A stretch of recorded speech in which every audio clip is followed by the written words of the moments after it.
this job market is so trash, even as we go into 2026, to the point where a person who has a very hot referral from a father who's been working there for many years, like this girl did, still got rejected, and it's causing her to cry. So let's get right into it and investigate. I never make videos like this where I'm crying and bawling my eyes out, but um it's the start of the new year and I just figured that I should check my email in case I missed anything. I've been unemployed since August and I just checked my email and Since August, too. God damn. That's at least a good 4 months. But honestly, that's kind of child's numbers because there's many people in the US that have been unemployed for at least a year or two, as I'm seeing in the comment section. guess who just got rejected from basically my last hope option? Like, basically, the only job that I thought I had any real chance of getting because my dad used to work there and he knows, like, the people in that department because he used to work at in that department that I applied to, and everyone was hyping me up and saying how much of a good fit I was.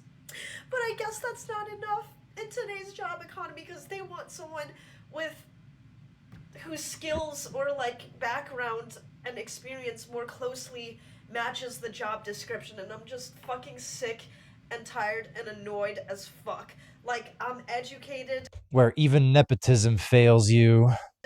I literally went to University of Michigan. I have my master's, and the job that I was working before wasn't that far off or that unrelated from this job that I thought I had such a good chance with, but no, apparently that's not fucking enough.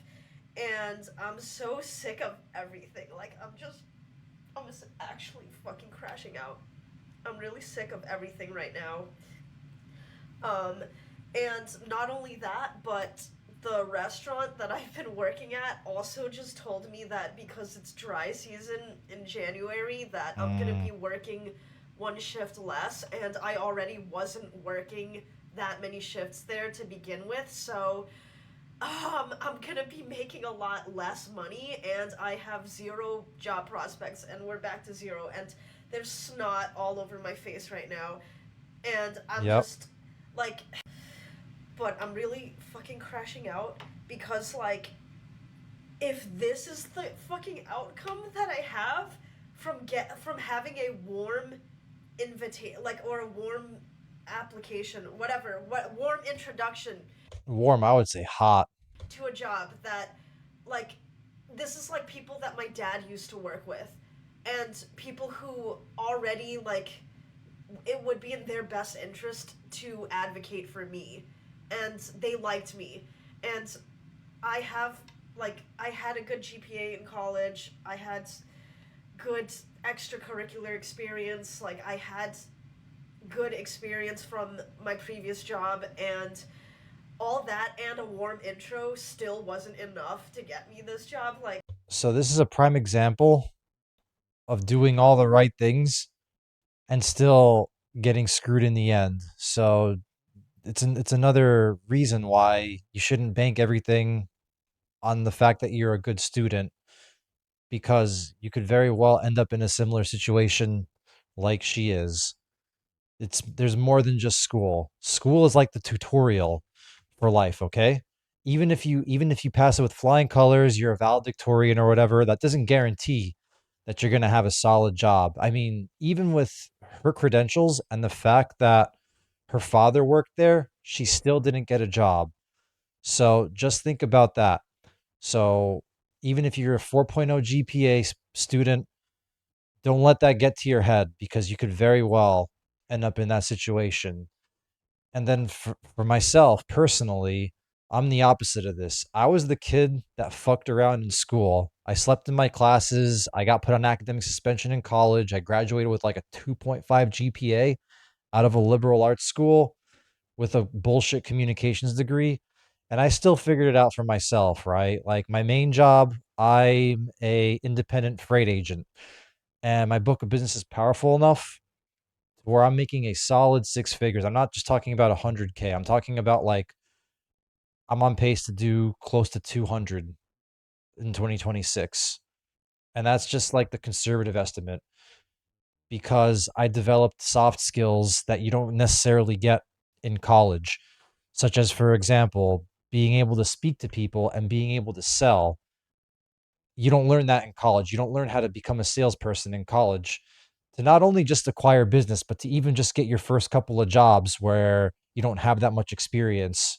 You want to be able to strike conversations and you want to be able to ask questions that makes the person that that you're trying to get a job from, you know, think that you actually care about them, so to speak, if that makes sense. Because one example of being a good salesperson or being a good candidate is being able to ask as many questions as possible to your potential boss, customer, anything, right? In the sense that it's going to show them that you actually care enough to ask questions and that you want to learn more. It shows a willingness to learn. But school doesn't necessarily prepare you for this. Even if you're a 4.0 GPA student, they don't prep you for interviews like that. And, when you're so focused on your studies, I'm not saying you shouldn't focus on your studies. Like, absolutely go to school, do the best you can because it will raise your chances. But when you're so dialed in on your studies, you forget to do the social things. You forget to go out and meet people and you forget to expose yourself to different viewpoints that you only get by meeting other people, whether it's a better experience or a worse experience, or maybe you know, even if they're on a path where it's not the best, it's still good to meet those people so you know what not to do, or you just learn how hard some people really have it and would love to be in a situation similar to yours, right? So you need to be very careful for that, and you can't fall for the school trap because then you're not going to learn the soft skills needed to actually survive. It's funny because there's also a saying where it's like the A students are employees of the C students because the C students, you know, the C students they party a lot, but because they party a lot, they're getting their conversational skills out. They're partying a lot, they're dating a lot, they're doing all this crazy shit. But because they're doing that, they're still meeting a lot of people and they're developing the soft skills needed to go start their own business and gain customers so they can become their own boss and unironically make almost as much as a top lawyer, doctor, whatever with a fraction of the education or even just straight up fucking around in school like I did. Cuz I'm going to tell you right now, for my main job, I'm making almost as much as lawyers, doctors and all that shit without the massive amounts of debt and studying that's required to get those kinds of jobs. That's how crazy it is, but let's continue. I'm so fucking cooked, and I feel so hopeless right now. And this is not the way that I wanted to start my new year, and this is gonna be really weird and cringe when people I know in real life, like, watch this video and see it, and they're all gonna be like, oh, she's clearly going through a mental breakdown, and yeah, I am. I am. Congrats. Like, But you should use that as motivation because now they're going to see you at your lowest. And that's a true thing, right? Where the people you know from college and high school will look at your stories and your videos and they'll never compliment you when you do something positive, but they're still watching your stories. We call those ghost viewers in the social media world. We call those ghost viewers. And with ghost viewing, they just watch your stories, hoping that you're going to fuck up, right? But a video like this is still nice to post because then if you happen to turn your life around, then it's going to be like an actual story where it's like you ended up at a super low point and then you became the shit essentially, right? You overcame your obstacles and that's going to be the best form of revenge is succeeding after your friends have seen you fail basically, or even your bullies if you had your bullies on social media. wow, so great. And the thing is, too, I'm so not used to recording myself or even making TikTok videos that even this feels fucking dystopian to me. Like, it feels fucking dystopian to me that I have my phone camera set up on like a little sticky thing and I'm sticking it to my mirror and just like ranting at it. Oh yeah. But here we are. Just wait until you walk around the streets with a microphone attached to your shirt. Then it becomes more dystopian. So this is like, yeah, I thought 2025, um, really humbled me in ways that I didn't even know was possible yet. But Don't worry, 2025 humbled the shit out of me too. I lost a shitload of money in crypto, but that's another story for another time. But yeah, 2025 was a fucking brutal year for me too. So, yeah. And I'm here willing to admit that I fucked up too. I'm not some perfect guy. I fucked up too. I fucked up too, and I feel like an idiot for it myself. So, we're all in this together. No matter what stage you are in life, we're all in this together. this is not a great start to 2026 either. So, and it's also like my birthday is in January. Like, this is my birth month, Oh, and I'm about to turn 26, and I just feel like the double fucking whammy. It's the turn of the new year and it's her birthday. And then she gets rejected from her job. Oof. Ah, shit. I just feel like I'm running out of time and running out of options, and I feel like I don't know what I'm gonna do. Like, I really am freaking out. Um, I'm already having an existential crisis about like getting older and not being where I want to be in life. So I just kind of feel like this sucks. Like, this is such a bad way to start the year, and it's my birth month, and I am not even excited for my birthday. And I'm usually someone who's like very, very about my birthday, and it's like I always like to celebrate and do something big for my birthday. But I think this is going to be the first year that like I don't feel any desire to do that because my life is such a fucking shit show. And especially like if you're someone who's watching this who knows me in real life, like, yeah, I know on my Instagram stories like I post a lot where I'm like going out and partying and stuff, Oh, but my life has really not been that great. And um me this is another example, though, of don't always believe what you see on social media. Just because somebody only posts when they're going out partying, having nice meals, traveling, that's only like 10% of their life, so to speak. Like the other 90% could be exactly with what this girl is going through, right? They could be going through a lot of shit, even if they're showing you like all these fancy dinners, whatever, right? So social media really lies to you in a lot of ways.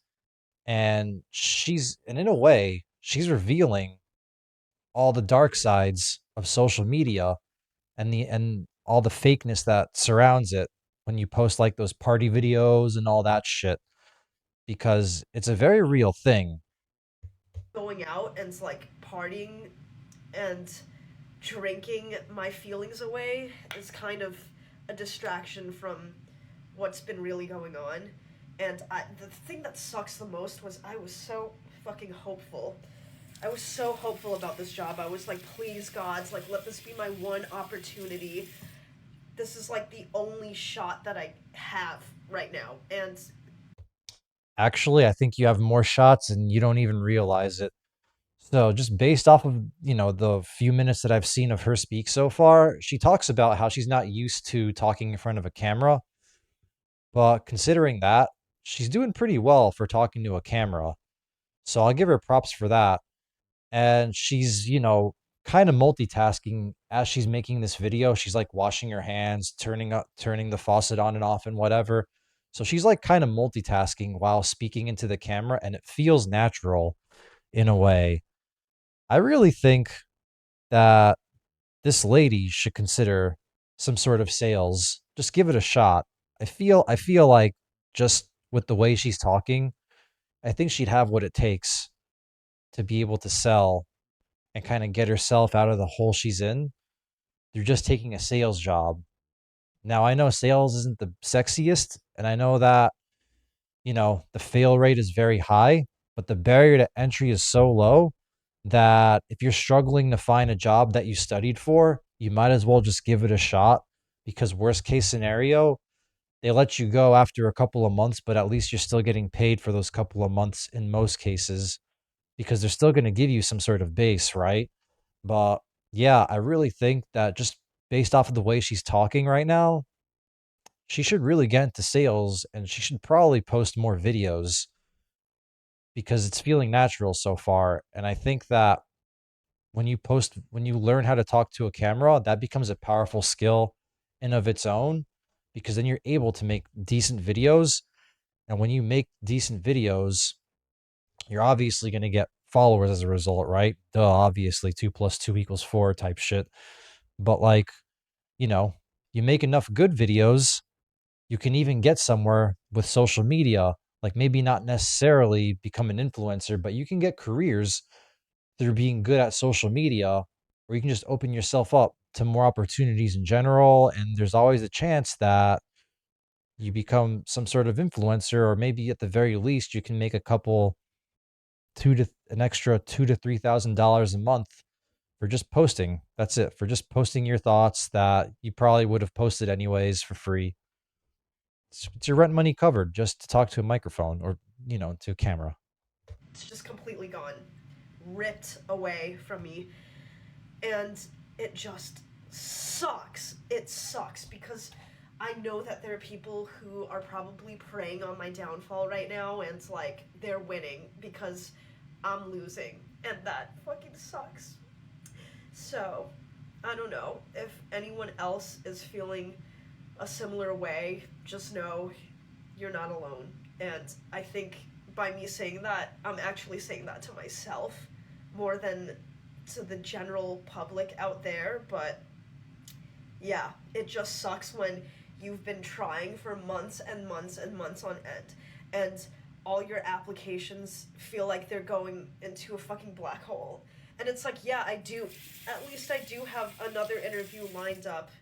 Um, and I saw that like in the same inbox as I saw the rejection email from the job that I thought was gonna be like my be all and end all. But I just like don't even have any hope anymore. Like it's like, oh cool, I have an interview, but they're just gonna drag me through the same fucking process where it's like, oh, you've made it to the final round, but and we love your vibes, but we just want someone with whose experience more closely matches the job description. Like, I'm fucking done. I don't know what to do. I never make videos like this. Well, you have your answer right there. You just got to keep trying. And the best way to see this is when you're at your lowest, it's you can't go any lower basically, right? It's only up from there. Or I guess when you're at your darkest moment, that's when the light is likelier to shine through. Let's look at some of these comments because they're pretty relatable. So, here. I've been unemployed for a year and 2 months, just like I've said in the beginning of this video. A lot of people have been unemployed for a year, 2 years, even 3 years. So when she said since August, which is what, 4 months, that's like kind of rookie numbers in today's market. Let's see. It's insane. What's your major?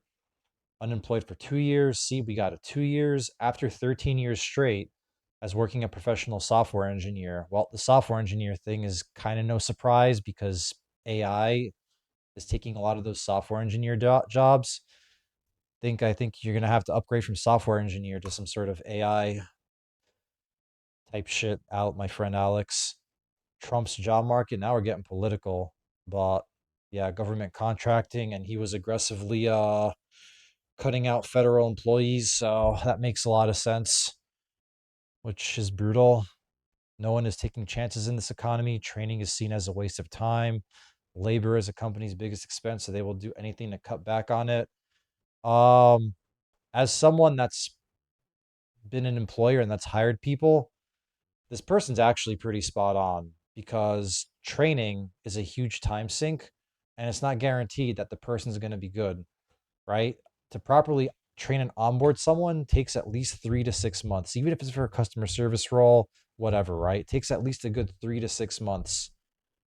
And obviously they're going to make a lot of mistakes along the way, which is going to incur hidden costs in the sense that, you know, maybe you're taking losses that this employee has accrued because of the mistakes they made. So, yeah, that's very true. And because of how the market's been lately, because of tariffs and just all this uncertainty, people are just trying to trim all that because they can't afford to take a gamble on new employees that first require those 3 to 6 months, and that obviously they're going to lose more. They're going to lose money to the point where you might as well just add an extra 10 or 20 grand in what you're paying as hidden costs for training this employee for the mistakes that they're going to make, if that makes sense. So, yeah, and the companies that are do hiring are trying to hold off as long as possible because they want to make sure whoever they bring on board is not going to make as many mistakes during that training period and are going to be trusted to do the job after they're trained up, right? Because the worst thing that could happen is you train these guys up and they're still screwing around even after they've been there for a year, 2 years, whatever. And then you have to fire them, go through the whole hiring process again, and it's just a pain in the ass. So yeah, that's just the case. If I lose my job, I'm done for. Not gonna lie, this made me feel less lonely. So yeah, I mean, a lot of people are feeling this way right now. I know we're talking about the unemployment rate being what, like less than 7% or whatever, but I don't know, man. I don't think we're factor. I think that employment statistic also factors in like part-time jobs that aren't necessarily paying the bills. So I feel like this unemployment thing, when it comes to like a solid full-time job, that's enough to at least get your basic necessities paid for and have a couple hundred left over for investing, for saving, whatever. I feel like that number is probably more like 20 plus percent when you're not, if you're not counting like all the gig work or whatever that's inconsistent and it's not giving you the 40 hours that you need, right? But yeah, crazy times. Let me know what you think.